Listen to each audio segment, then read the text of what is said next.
In today's video, I'm going to teach you how to register a device in Microsoft Teams. We'll walk through this together from inside the Teams web experience, so you can easily follow along on your own screen. The goal here is to make sure your computer or device is properly registered with your Microsoft account, which can help with security, access to apps, and a smoother sign-in experience across Microsoft services. First, open Microsoft Teams in your web browser. Once Teams has loaded, look to the top right corner of the screen. You should see your profile icon there.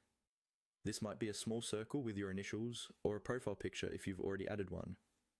Go ahead and click on that profile icon. This will open a small menu related to your account and settings. From the menu that appears, look for the option labeled My Microsoft Account.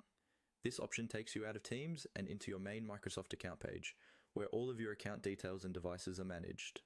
Click on My Microsoft Account, and a new tab or window should open in your browser. Once the Microsoft account page loads, you'll see several sections across the top navigation. Find the section labeled Devices. This is where Microsoft lists all the devices that are currently linked to your account, such as laptops, tablets, or desktops. Click on Devices to open the device management area. On the Devices page, you should see an option to register a device. The exact wording may say something like Register Device or Add a Device, usually displayed as a button or link.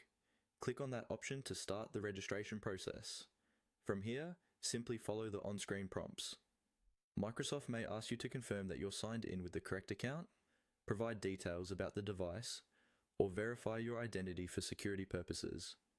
Take your time with each step and make sure the information you enter matches the device you're currently using or want to register. If you're prompted to agree to any terms or confirm settings, review them briefly and then continue.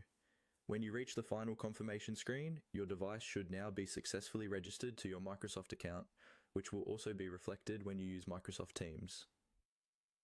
And that's it. You've just learned how to register a device in Microsoft Teams through your Microsoft account, giving you a more secure and connected experience across your apps and services.